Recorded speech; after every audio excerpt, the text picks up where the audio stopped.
Welcome to Survival Stories with Steph. As a survivor and someone who suffers with chronic pain, I'm looking for fellow survivors who are thriving and the common threads between them. I'm so excited for my guest today. Let's talk about how we know each other. How do we know each other? Well, I think we have the same parents. Yeah, I think you were adopted. No, Yeah, you would think, honestly, No, with how responsible you are. Yeah, no. I always tease that you're my little big brother. Mm-hmm. We're 18 months apart, which I don't even know how mom did that. Like, that's basically twins, you know? Yes, yeah. And but you have always been someone that I completely look up to, and that's why I'm having you on today. Unfortunately or fortunately, we both got dealt some genetic cards Yes. where we both suffer from connective tissue disorders. And so today I'm excited to just hear more about, I know from the outside looking in a little bit, but just to get into a little bit of what's going on with you physically and how, just kind of how we both got thrown into this crazy pool that we didn't want to sign up for, I guess. So tell me a little bit about what you're diagnosed with and kind of when you got diagnosed. Yeah, so I've been diagnosed with a few things, Yeah. starting basically about 12 years ago. One was more of a neurological disorder that affects basically eyes, lungs, swallowing, things like that. And so we started down a random path to figure it out because, like any autoimmune or odd disease that you come in with, it's always like, hey, I feel this way, Yeah. but what's really happening? Like, how do you get to the bottom of what is actually affecting you or not affecting you? And so a lot of times you get told many things are in your head, passed off, or you don't fit the typical box of what that condition might be.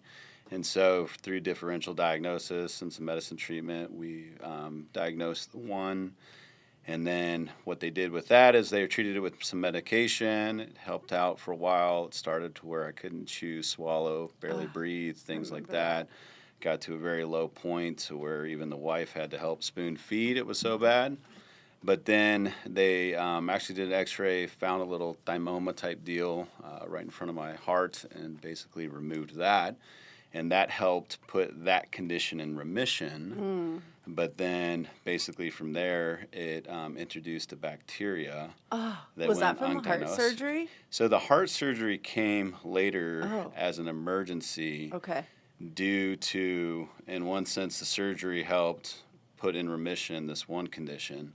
But then what happened is when they did that, a bacteria from outside got into the heart. And so when it got into the heart, it went undiagnosed for basically like 2 years. And so for 2 years, went in and out of the hospital with infections, heart filling up, heart collapsing, lungs filling up, lungs collapsing. They would go in and they would drain things. They would try different medications. They would fire steroids, but ironically, the steroids mask, but then they cause the bacteria to grow. It grows, yeah. And so it kept being like, okay, hey, it's a little bit like this. It's a little bit, your blood work's a little bit off, but it's not screaming to us. And so basically got passed to the side, all the way up until basically they said, hey, if your ankle starts swelling up, it's likely that your heart's filling up with a ton of fluid. Oh, so scary. Yeah. Called the doctor. The doctor said, hey, you're on Advil. I wouldn't think too much about it. And then that Sunday got carted off by the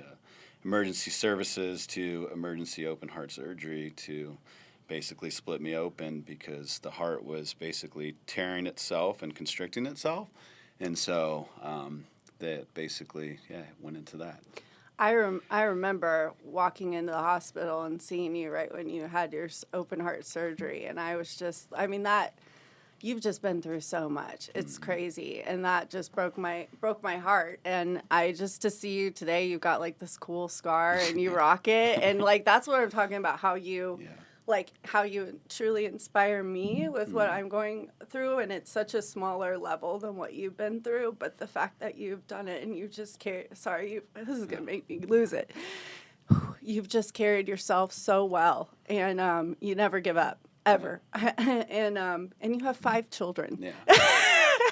and a wonderful wife. And so just watching you keep going is really incredible. So after the heart surgery, what was kind of just you had to recuperate Yeah. from that, or what was the next So, thing? yeah, what happened was the heart surgery basically stopped an emergency, but the bacteria was still undiagnosed. Yeah.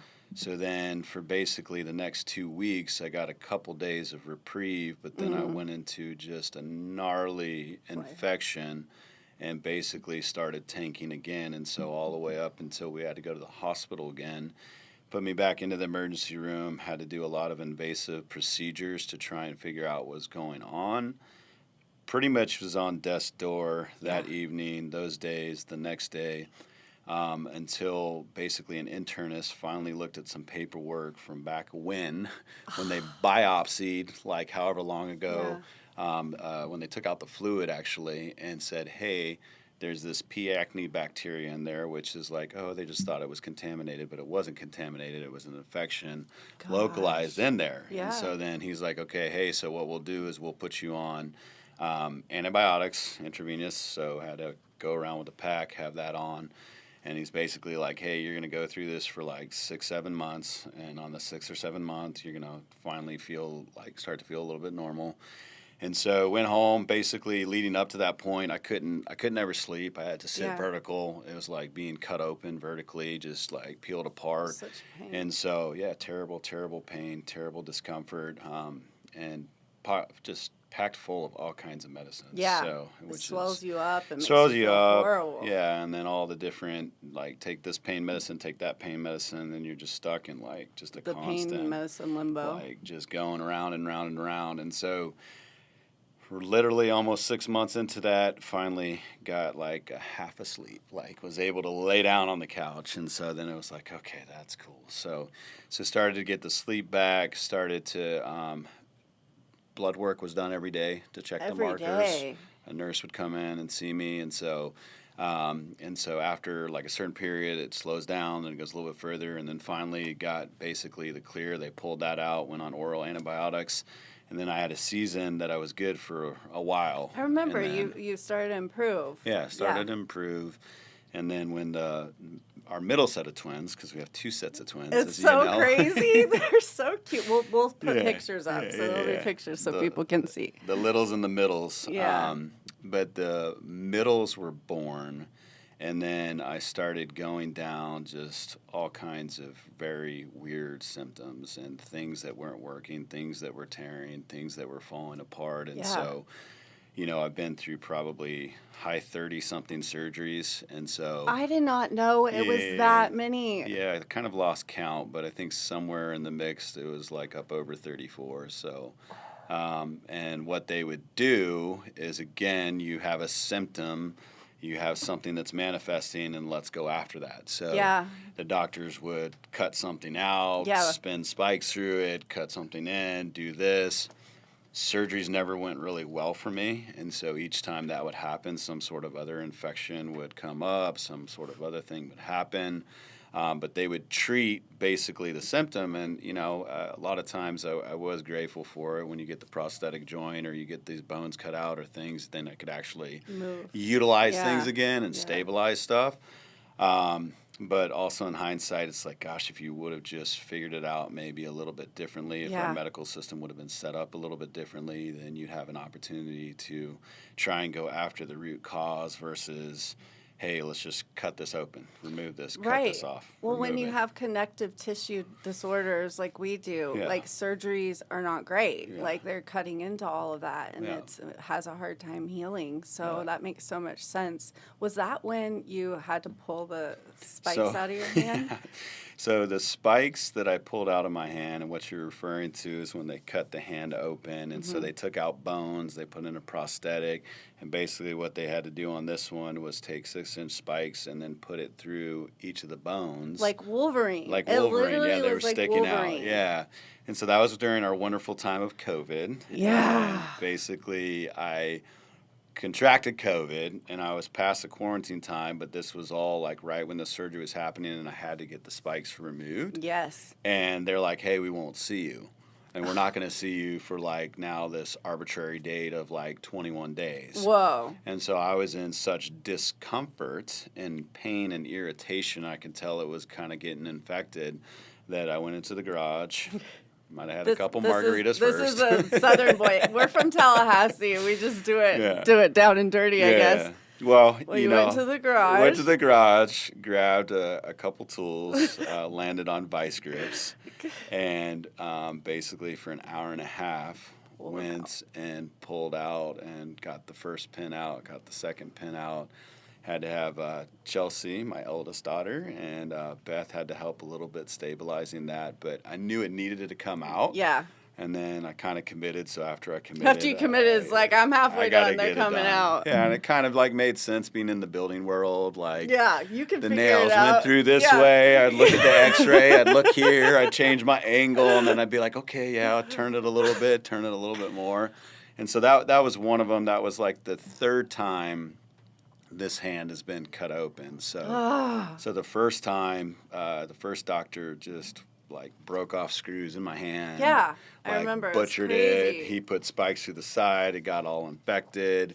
And then the second time they didn't put in a plate. So then now the third time they had to cut out bones and then put in the spikes. And it's still jacked up, but it's there. So. You could sort of use it. Yeah, I mean, compared to a lot of people, I'm able to use it, and I've had to learn how to be able to leverage things. Yeah. Well, you learn how to adapt things. Yeah. Like moving your body, it always feels foreign. Yeah. Like when something heals or whatever, you got to relearn it. Yeah. I feel like I have to teach myself how to use my body parts again sometimes, and it's not to that degree where I've had the surgeries of any kind like that I can't imagine. And also, like, when it happened to you, I think that even now it's hard for people to diagnose these connective tissue disorders or something outside the box. But when you were going through it, I think even more so, they weren't aware. And so I'm really lucky that I got a diagnosis this early on for what I have, because I watched you go through all those, so much of just not knowing and then being experimented on and all of that, and you just toughed it out. But yeah, you had to rip those suckers out. And I was like, my brother is tough. Like, oh my gosh, you're like amazing.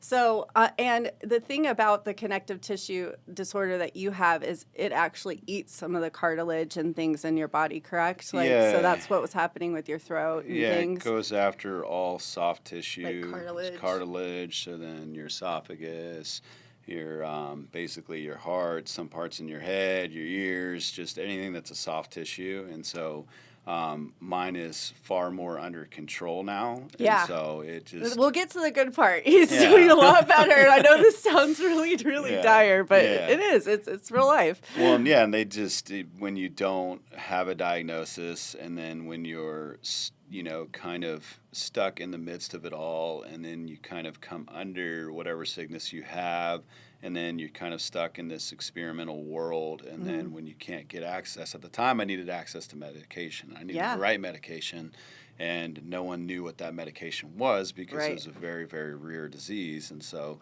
it's very hard to diagnose. And then even then, when you diagnose it, it's still like a differential diagnosis. So it's so crazy. I always say I feel like my body's like a house, and like a room will be on fire, and then I put out that room, and then another room's on fire. It's hard to like trust your body after you feel like you're kind of at war with it a lot, or it's like fighting you. So just like even anything that comes along that makes it even slightly better, though, doesn't it? Just like if somebody gives you a tip or a tool, and we'll get into some of the things that you've done down the line that have made it easier for you to cope with the disorder that you have.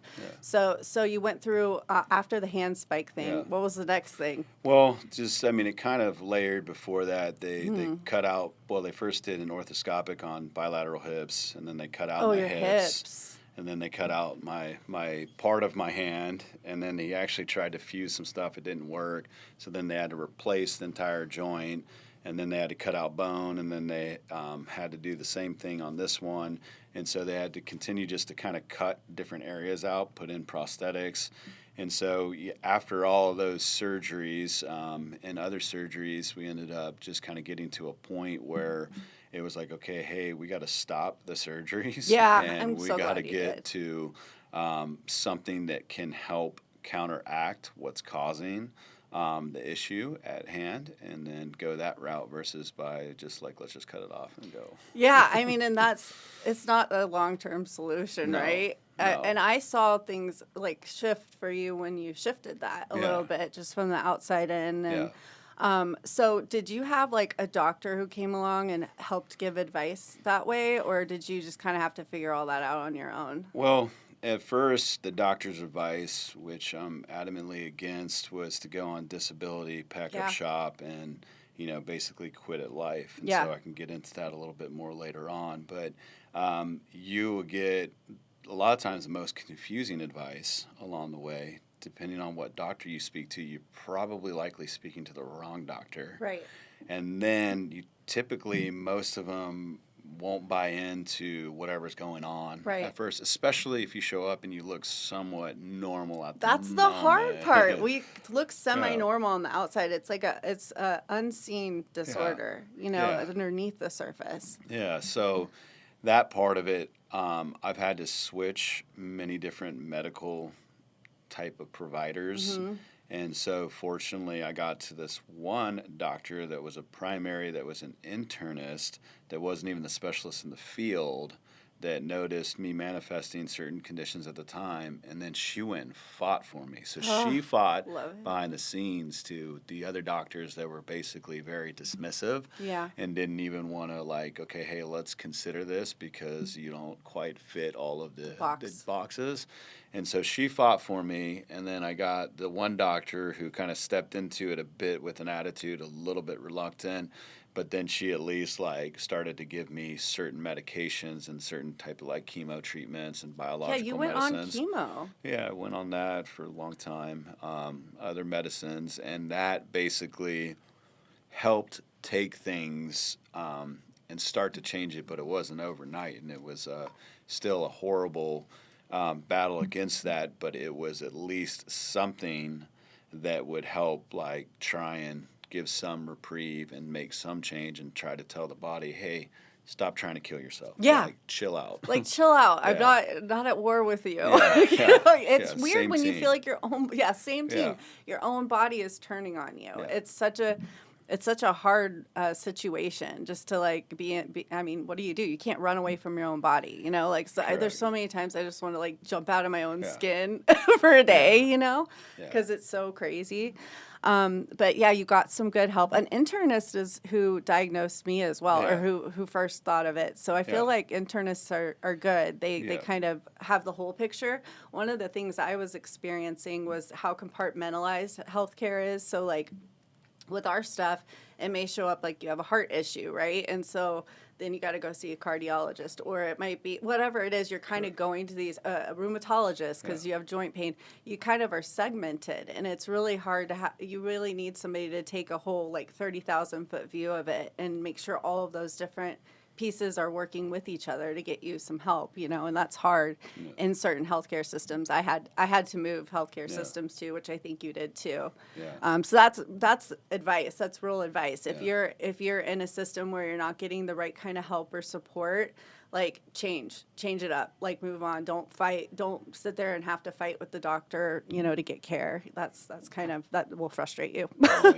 So what happened after the chemo? Well, the chemo went on for years. The biological medicine went on for years. Until recently. I technically should still be taking it, but I don't right now. So how are you doing with it? I mean, I'm doing far better in my entire life than I have, and that's from coming to terms with not allowing myself to be subjective to the condition and not allowing myself to be dictated upon how I feel. Oh yeah. And still just going for it, because again, the advice is slow down. The advice is close your business. Give up your life. life. Don't be a dad. Don't go out.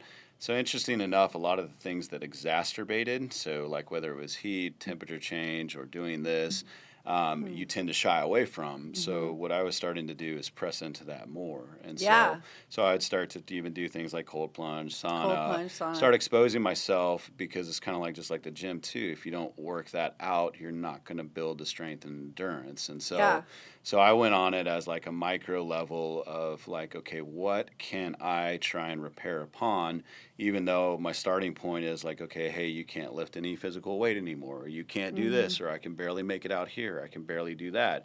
And so if you try and get to the very end goal, you're not going to quite make it there. But if you start with the micro and just say, hey, I'm going to be present at this that I made an excuse for not to because I didn't feel right. And I'm going to show up. I'm going to be a dad. I'm going to be a husband. I'm going to be a worker. I'm going to do all those things and be there regardless of how I feel, because it's very easy when you have a sickness, a condition, anything else, to be like, I feel sick. Yeah. I feel angry. Yeah, I'm angry. I feel upset. Bad mood today. Bad mood. And so I really went after it in the sense that, like, look, if I'm going to be faced with this mountain of craziness and the fact that, like, I'm not getting better, like, past tense, like, every time you take a step forward, it's 10 steps back. 10 steps back. Yeah. And so I finally made an agreement with God, like, if I'm going to go through this, I'm going to go out with my boots on. Like, I'm going to live a lifestyle that says that, hey, no matter what, Dad showed up, Dad was present, Dad did not give up, you know. And I can literally say that about you. Like, you're such a good dad. You're such a good dad, and you're always the one taking him to do stuff. Like, I don't know how you have the energy you do. You take them fishing, hunting, like all the things. They're not missing out on a single bit of it, and they have you. And I know that it's difficult, but like even at church, I see you volunteer and you do the music behind the scenes, and just you're always just somebody that's helping. And even when you're in pain, I know that you are. We could talk about something like I can say I'm sorry for to you. Now that I've been through this, you know, I feel like I was kind of, I'd see you at a family event or something. I'm like, why aren't you talking to me? Why aren't we hanging out? Like, you're mad at me, aren't you? And like, because I'm just a girl and being your sister. Yeah. And now that I've gone through it, it's like, I appreciate that you were there. Like, I'll take you any way I get you. Just time with you is a gift. And so I'm sorry for that. But, no apology you know, I've learned it along the way too. But yeah, so that's huge. And I think that's so interesting. I swear we kind of echo each other in the way we sort of come to some kind of thing with God or a solution or whatever. And I did the same thing. I was like, I don't want to lose my life. Like, I don't want to, like, I love my job. I love my kids. I love my husband, you know, and just trying to, it's not the same, and it's hard sometimes to show up. But I mean, I'm glad I'm here, you know, and I think like just making the moments meaningful, like you said, when you're around, like give your kids good memories, give your family good memories.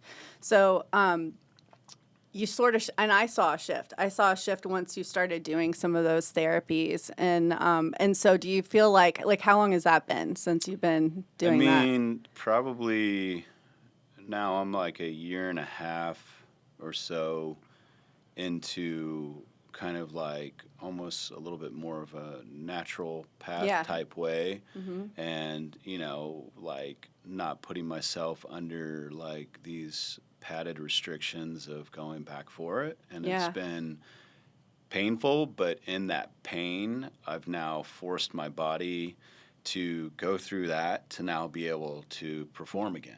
And so in doing that, you rebuild it, and then so you kind of don't understand it, but when you come under the sickness, you come under all the medications, you live under that, you actually create an environment for your body to be more sick. I agree.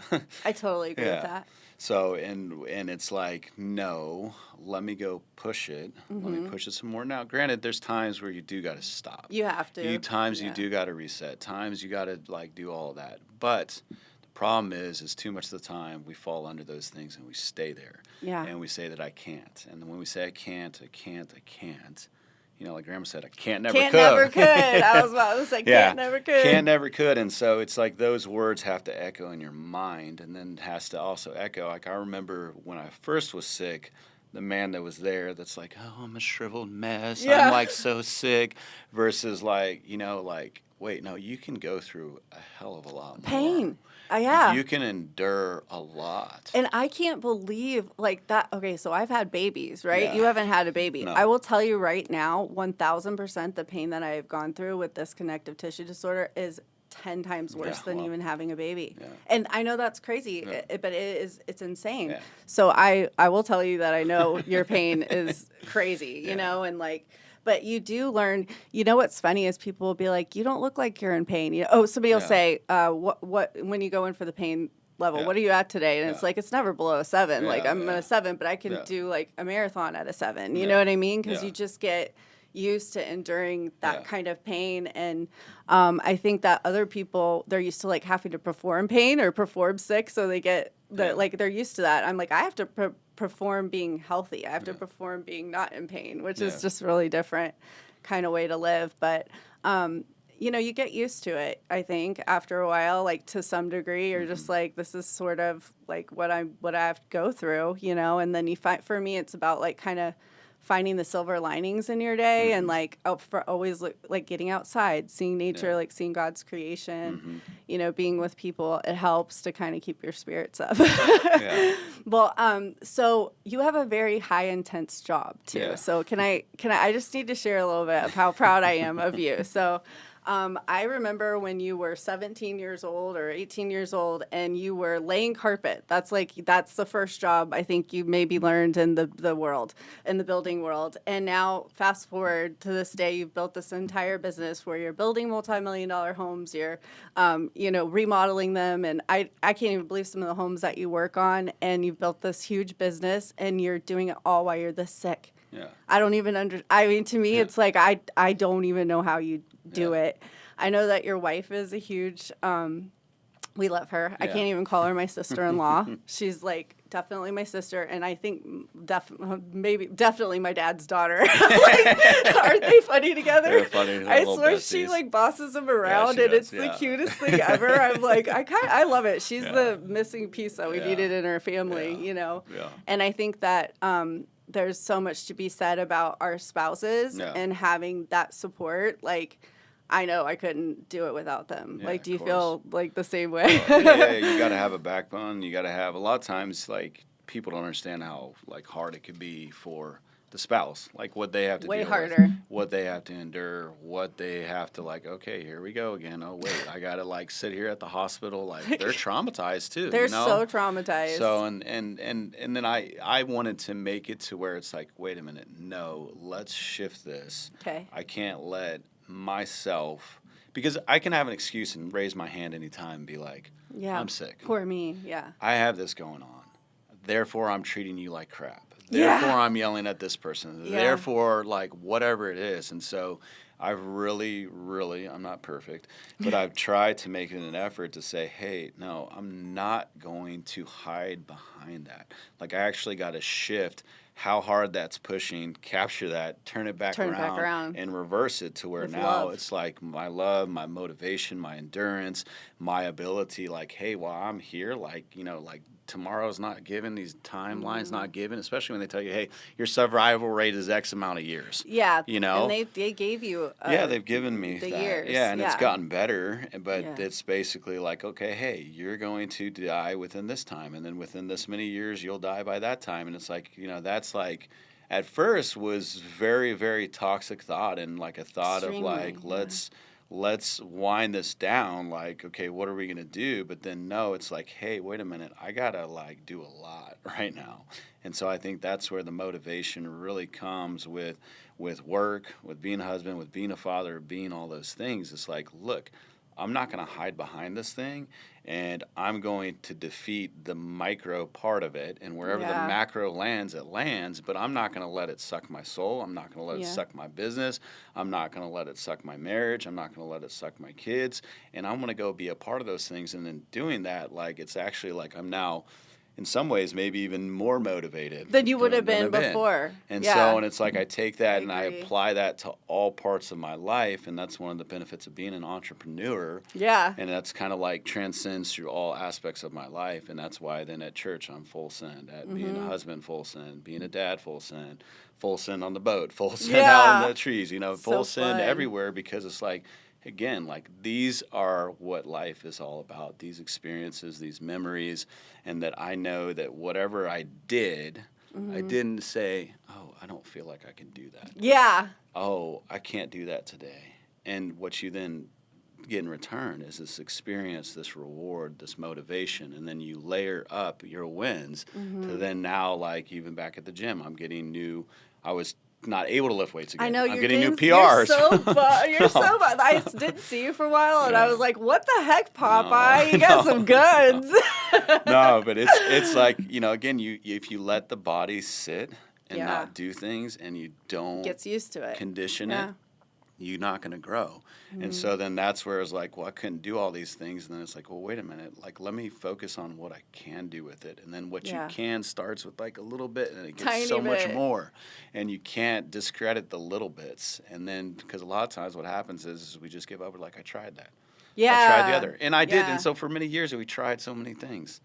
And then so now it's like, well, wait, are you just not going to try again? You're just gonna give up. You're just going to give up? And that's like, so that's not in our DNA. No, it's not. We're tough. And so, so that's one of the benefits for all that. But I think that that's the biggest takeaway with anybody that is sick, is just like, hey, listen, I can't maybe go after, like, some people get that automatic, spontaneous healing. It's done. Yeah. It's over with. Maybe a one-and-done surgery fixes things. But the other part of it, it's like, no, your complete healing is done in the day-to-day micro. Yeah. So. Oh my gosh, I love that, and it's so funny that you said we're not built that way. So some people would think that we like didn't win the genetic lottery, right? Yeah. Like, because what we have, but I know that you and I know that we have because of our parents and who they are. And just, I literally like can remember their words growing up, and just the things that they've taught us over the years, like really, really teaches you not to give up. Yeah. And how Dad would always say, like, it'll always look better in the morning. Like, sometimes you just got to make it through that night, and then that next day, like, it does look different. And there are nights where you're like, I don't know if I can get through this night. Like, when my body would be in full, like, I'd have a seizure. Yeah. And then your temperature is crazy, right? I was literally laying on the tile floor, the cold tile floor, like, and that was the only thing I could do to, like, and I'm, like, laying on the floor, like, for hours, and that was, like, my relief. So there's just, like, seasons that you go through that are crazy, but I do think that our upbringing, and then also, like, I'm so fortunate to have the benefit of watching what you've been through and seeing how strong you are, and that helps me so much. So I'm sorry that you're the little brother and had to go through it first, but like I think God did that on purpose because you're so much tougher. So like I can see you and be like, okay, I can do it. Like if it would have been me first, I think that maybe neither one of us would be all right. You're just always so tough. But yeah, I love, the thing I love about you too is like you're a true outdoorsman, like, and you just do all the things. Like, so I love that you'll just go out in the woods and just kind of, you're happy just like sitting in the dirt by yourself in some camouflage and no one else. Like, that's your place. And I always want to go with you, but I'm like, I'll talk his ear off the whole time and ruin the whole thing.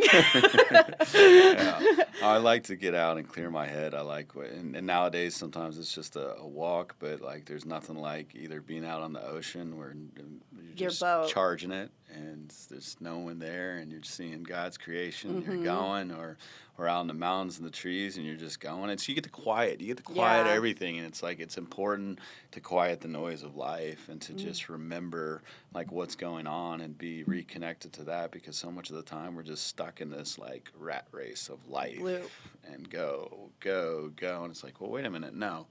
There's these more important things. And then that's when you're able, for me too, I process things, right? Yeah. So I can take the bad news and I can work that out in my head and play that out in my head and be like, okay, well, wait a minute, what is my strategy here?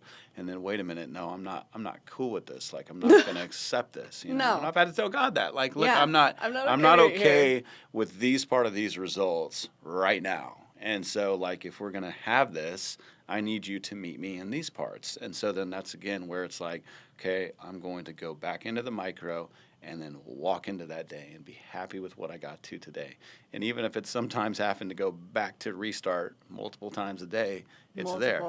And then wake up in the morning. And so I've learned to also know that, like, my schedule thrives on getting up early, going to bed early. Like, my routine, my food, my everything, like, it's all very helpful and changes dynamically what you're doing versus, like, okay, hey, let's just throw all this medication there, and then let's just go sit on the couch and go sit in the shade. Waste away. And you're just going to be like, for me, that just is not, that's me not either. Life. Like, no. what? I know. And, like, there's so many times where I'm doing stuff, I'm like, I probably shouldn't be doing something right now. But it's like, I agree with you. Like, the wasting away part just didn't seem, if there are ways to, like, get out of bed, and, like, a huge part of, like, connective tissue stuff is you don't want to lay in bed forever, because, like, when you're staying in one position, it can all get wrecked. So you kind of have to keep moving, and all you want to do is lay down sometimes because it hurts. But it's like, I know that if I just get moving, if I get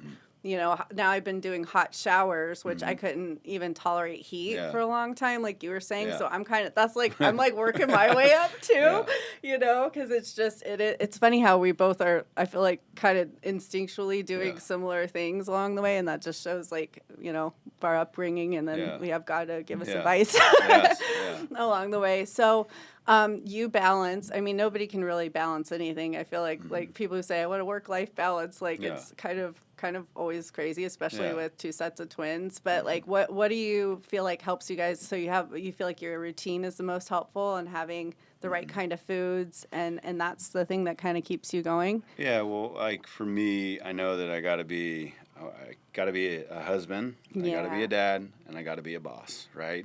So we all have X amount of hours in the day. So choose those hours wisely. So I get up, 3:30, 4 o'clock in the morning. I know you do. I love it. Yeah. And I do it because then now I have my quiet time. I have my gym time. I have maybe a little bit of work time. Then I have my breakfast time with the kids. I take them to school. Then I can go out to the sites, and then I can come back, and then I can be present in the afternoon or in the evening. And so what I've learned is, with especially being an entrepreneur, is like, you don't put yourself in a box like, okay, hey, that's 8 to 5 and I'm done. No, I'm going to work in here, work around here. And it's the same with being a dad or a husband. It's not like compartmentalized. No. And so, yes, I create structure so that I'm allowed to give the attention and the details that are needed to each thing.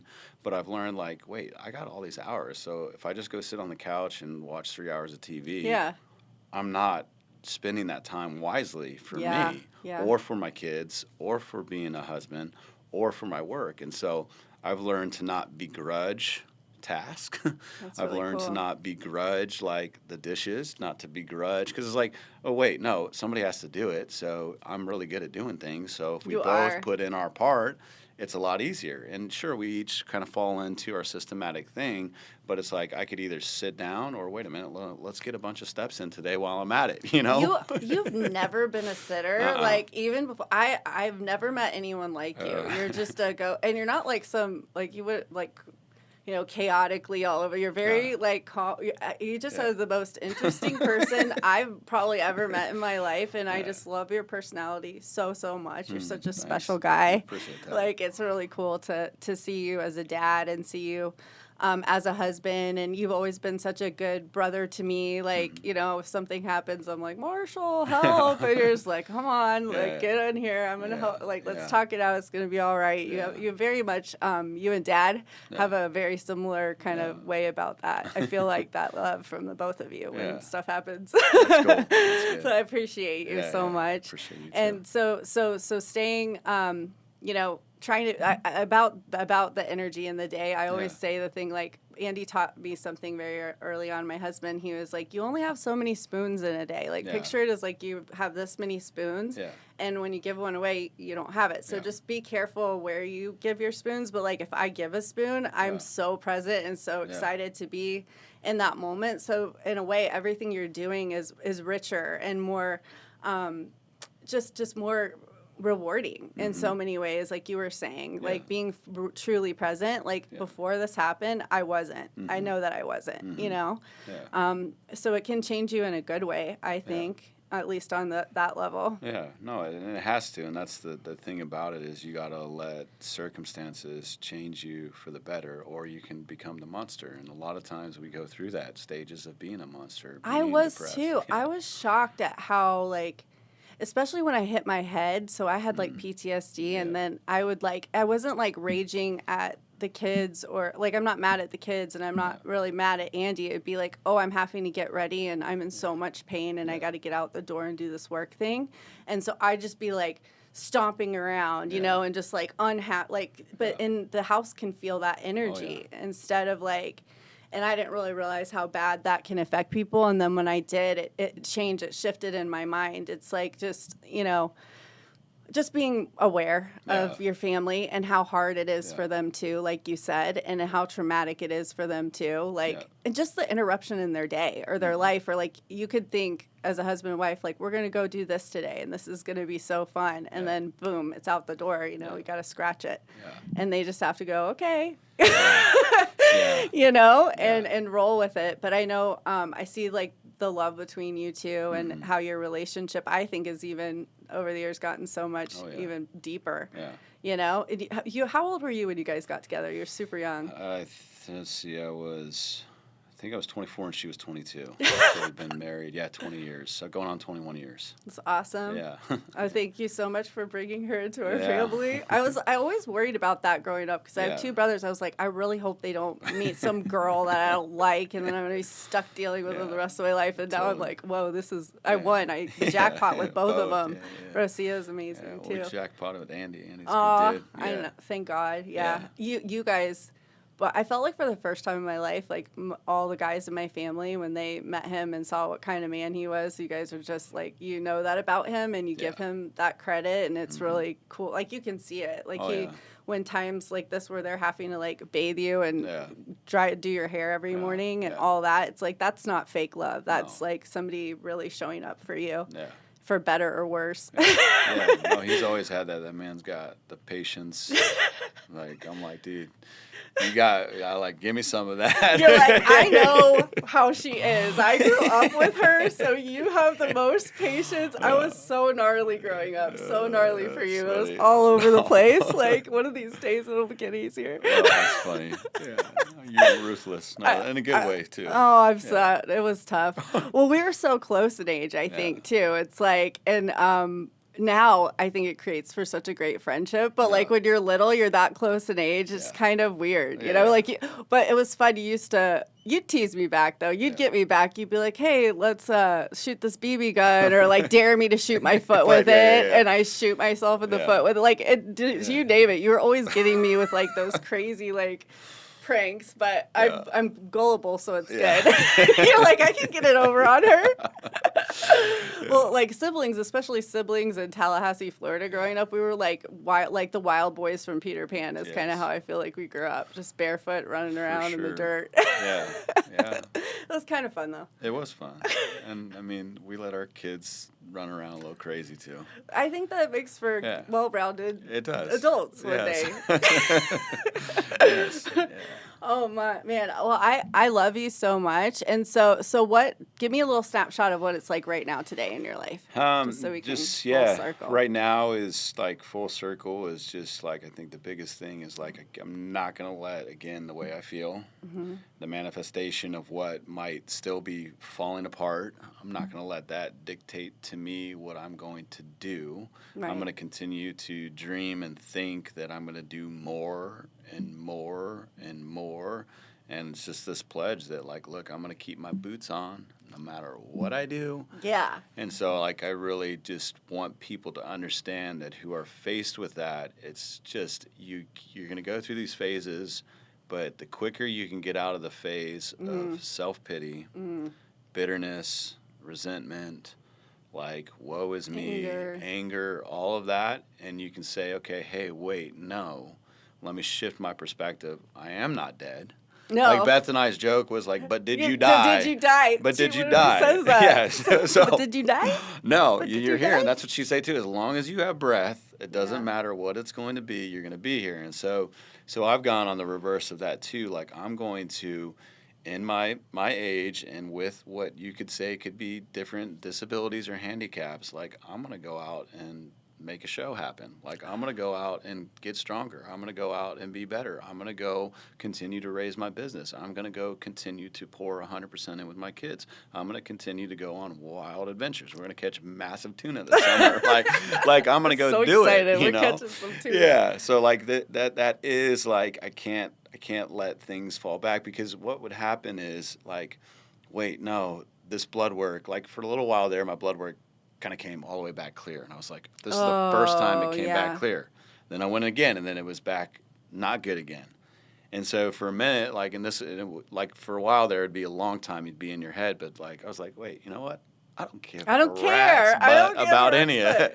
Like, you can have all that be what it's going to be, but I'm not going to let that get me in a funk again. I'm not going to let that tell me to go into the padded room and put the pads up and, go down and cover my business. Because I just think, like, what if I would have bought what the doctors told me? They said 10 years ago. Like, I wouldn't have that. Like, and what if I would have bought when they said, hey, quit trying to have kids? Like, I wouldn't have 5 of them.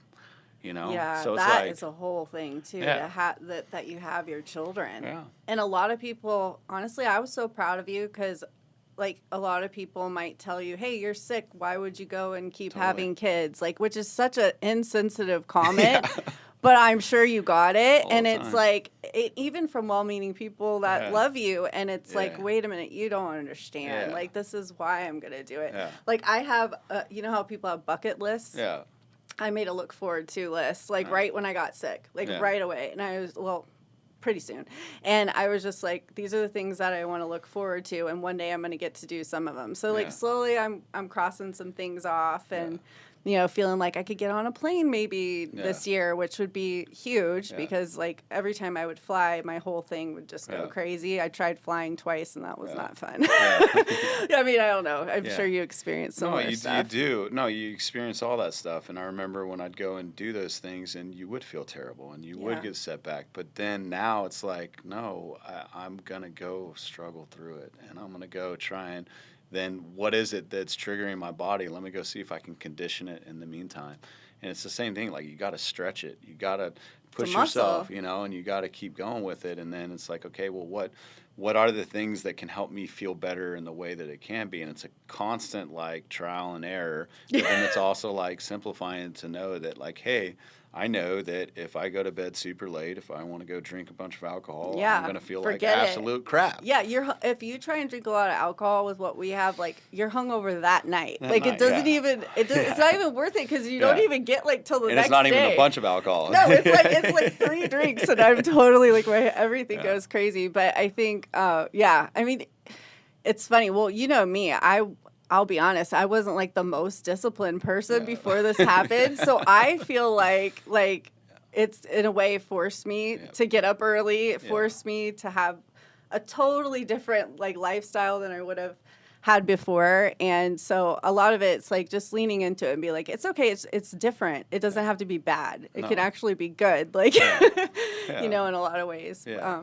I think that I know that you are going to help people, by them seeing this. And you're a real life example for me that helps keeping me motivated. And even after talking to you today, I just feel like I learned even more about you, and even more about your struggles. Yeah. So, and one thing I do like about us is we don't really get together and have a bitch session. No. Like, I mean, there's better words for that, but I mean, you know what I mean? When we see each other, it's not like we're just gonna stand there. We'll poke each other and be like, "How you doing? I'm all right. How are you? I'm all right." Yeah. But it's not like we're just gonna sit here and bring each other down. Yeah, because you're speaking those words over yourself, so you're like creating an environment to where it's like, no, I am this way, and then all you can think about is this, and that, and then now you're just speaking these words of death over your life and this condition. It's like, no, like, wait a minute, no, I did so many amazing things already today.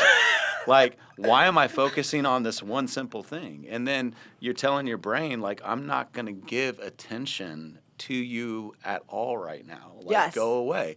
And as you train your body to do that, it does go away. And then when it comes back up, it's like, okay, let me put you back in submission. Or now it's time for me to go for a walk. It's time for me to clear my head. It's time for me to go get some food. It's time for me to like do this. Oh yeah, totally. You gotta eat. You gotta eat. If you don't eat, getting hangry. Everything goes back. We were hangry before we got sick with this, and now I'm like, it's triple hangry. Totally. Yes. That's such good advice. And honestly, like I always say, if you're somebody who's suffering through anything physical, emotional, spiritual, like DM us. Like we're here. We don't just say that. Like that's the only reason we do this is, or the only reason I started doing this show is like if we can help, even one person, it's a win. Yeah. It makes it feel like there's purpose to what I'm going through, For sure. And so it's been really nice. And this is going to be my favorite episode because it's you. And, I'm just so grateful for you and for our parents and the things that we've been taught over the years. And so I love you. I'm glad you're here. Love you I too. don't want anything bad to happen to you. No. Just keep living life and impressing me, and I'll keep looking up to my little brother. Yeah, vice versa. I love you so much. Yeah. All right, guys. Well, thanks so much. As always, TPS is an amazing sponsor and the reason that I'm able to do this show. And so while I don't do the escrows, I see them on the other side of our escrows, and they do a fantastic job. So they're running a special right now, $89. Give them a try on your transaction. You won't be sorry. Have a great day, everyone.